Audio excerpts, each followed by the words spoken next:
Welcome to Flour Fortification Monitoring. My name is Sarah Zimmerman. I'm the Communications Coordinator at the Food Fortification Initiative, which you may know better as FFI. My colleagues and I will narrate this course for you.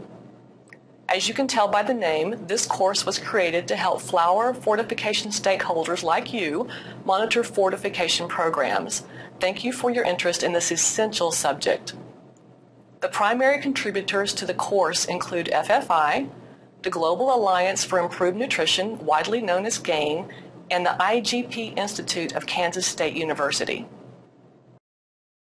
In this first module, we'll provide a brief introduction to flour production, flour fortification, and monitoring. We'll also cover some course administrative matters and give you a tour of the online platform so you can navigate the course easily. Please note that we use the term flour to include wheat flour and maize flour. The concepts in this course can be adapted for other flour fortification programs as well. Many of you are already engaged in flour milling and perhaps fortification as well.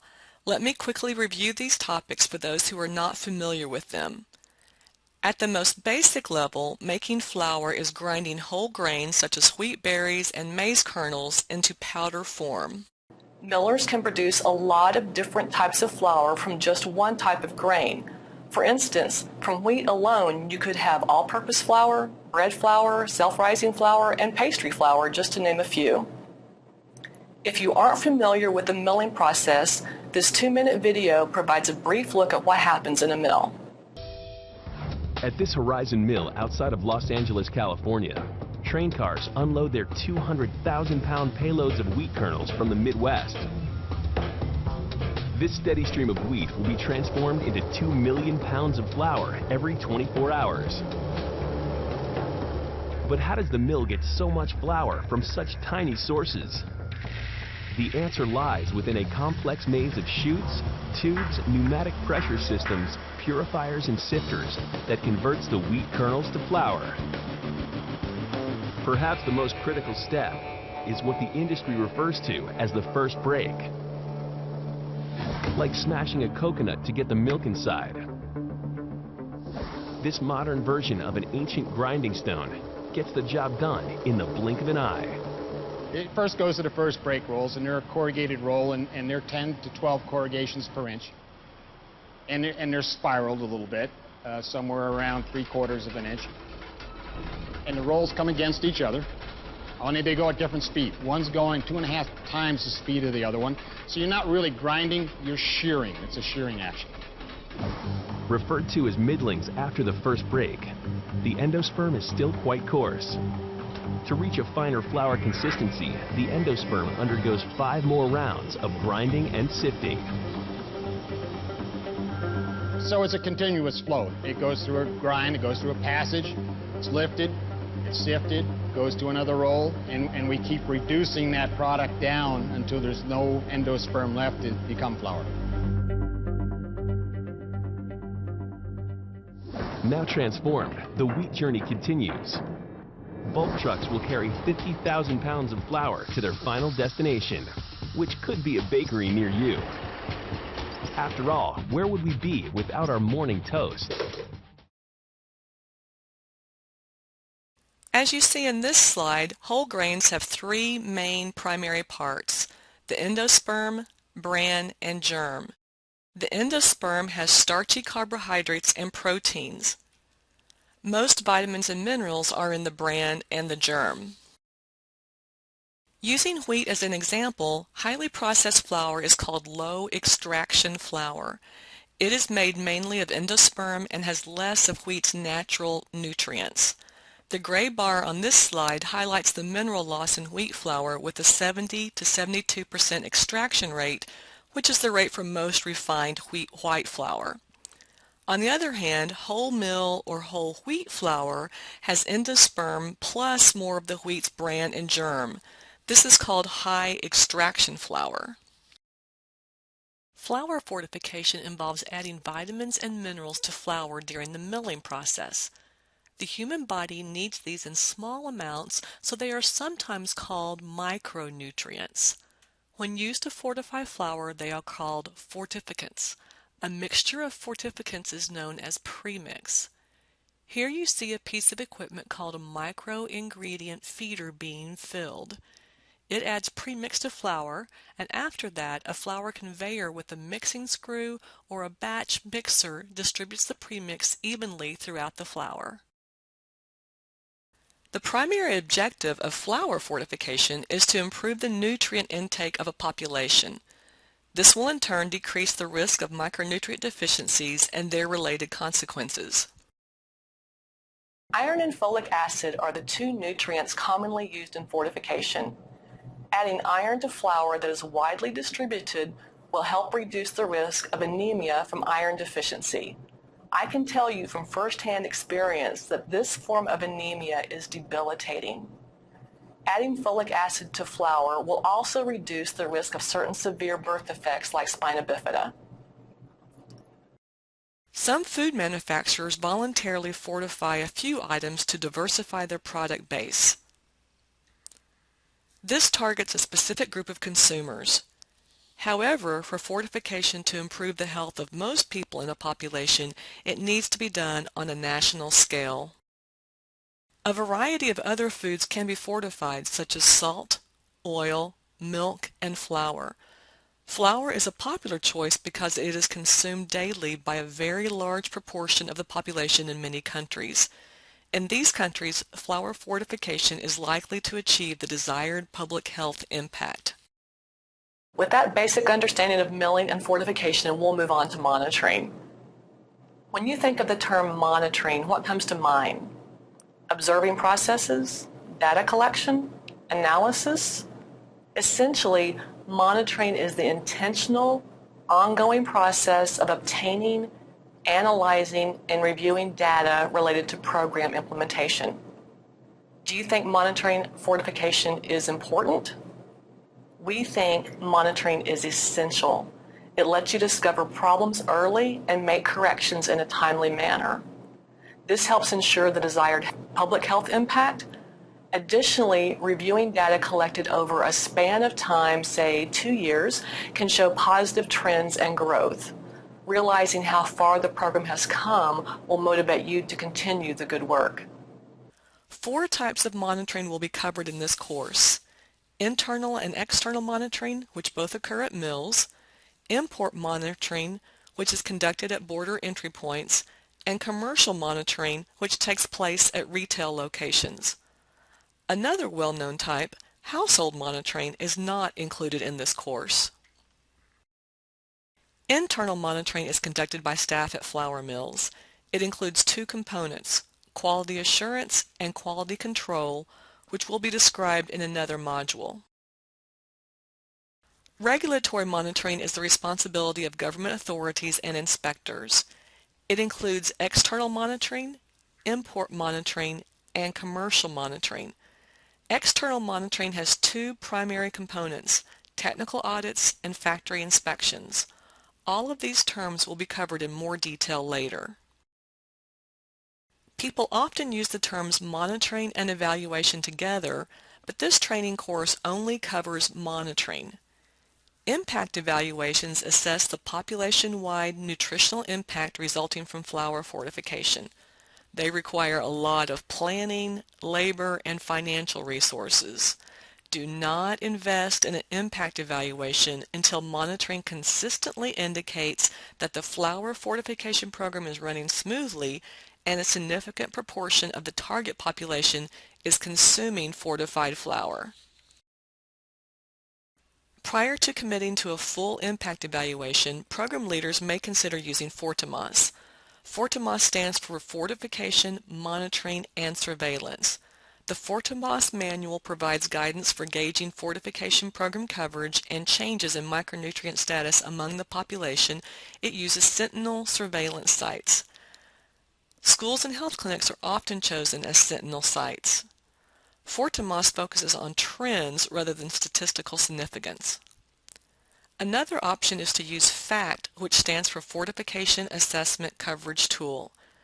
It helps program leaders evaluate the coverage of adequately fortified foods and consumption of those products among the most at-risk populations, such as women of reproductive age and very young children. FACT is comprised of modules that can be easily customized to your country's needs. With FACT, data are collected at the household level. While impact evaluations are not part of this training course, you can find more information about Fortimas and FACT in the resource section of Module 1. During the remainder of this module, we'll cover some administrative matters and you'll be introduced to the online platform. Let's get started. When you have finished this course, you will know the key concepts of monitoring and feel more confident in your ability to engage in monitoring activities and track data appropriately. Does your country already have a fortification monitoring system? If so, you will be able to assess it for strengths and weaknesses and suggest improvements. If not, this course will help you start planning a monitoring system.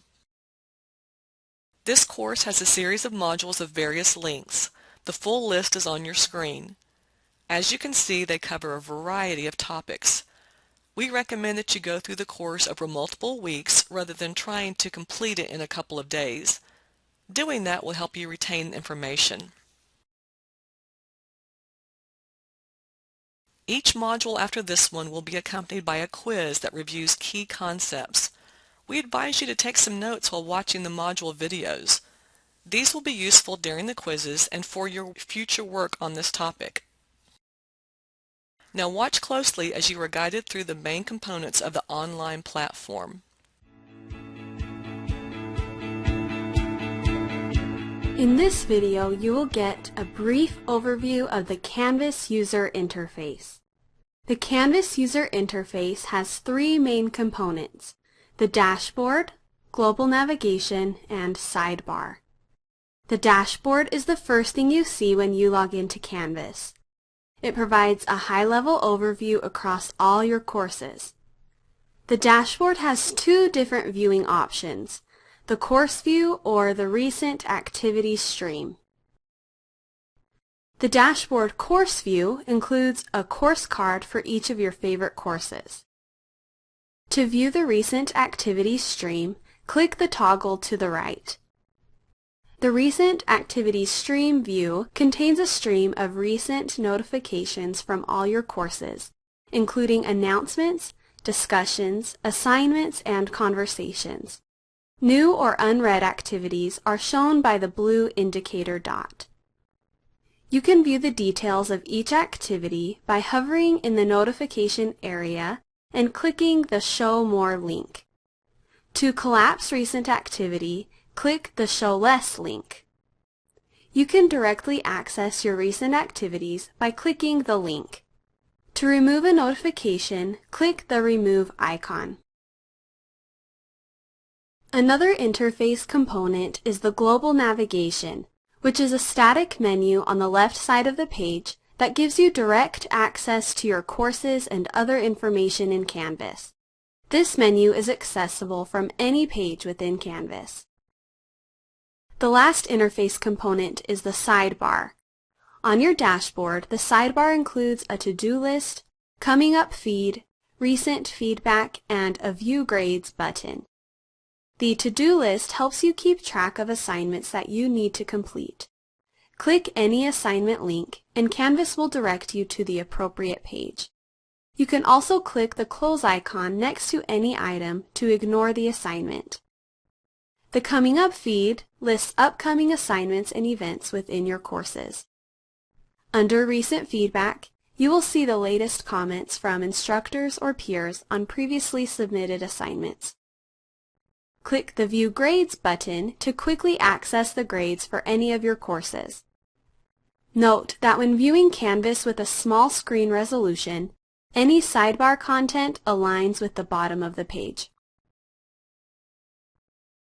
Now, let's visit a course and take a look at the course interface. The course interface consists of four main components: the course navigation, the content area, the breadcrumb navigation, and the sidebar. The course navigation menu provides links to the different areas of your course. Your instructors have the ability to customize this menu, so it may vary slightly from course to course. This menu can be collapsed by clicking the menu icon. The content of the course will be displayed in this content area. The breadcrumb navigation shows your current location within a course and allows you to easily move to a previous screen. The course sidebar is similar to the Canvas sidebar. It includes a View Course Stream link to see recent course activity, as well as your to-do list, coming up feed, and recent feedback comments. You've now completed this Canvas overview for students.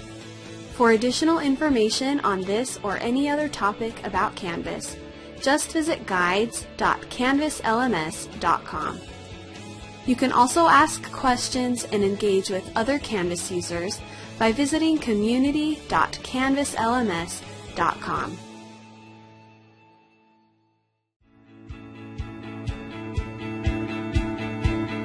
In this video, you will learn how to access quizzes, take quizzes and surveys, and view your quiz results. Canvas has both graded and ungraded quizzes and surveys. However, your teacher may call a Canvas quiz by other names, such as exam, test, assessment, etc. How you access quizzes may differ depending on how your instructor has organized the course.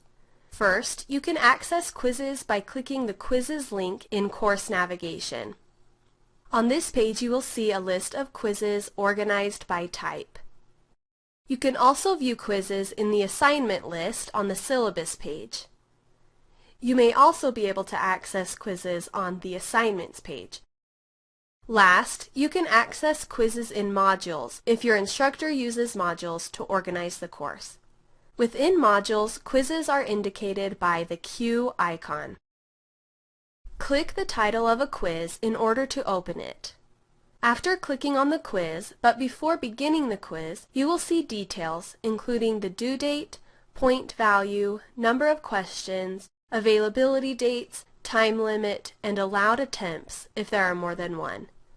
If your instructor has instructions for the quiz, you will see them here.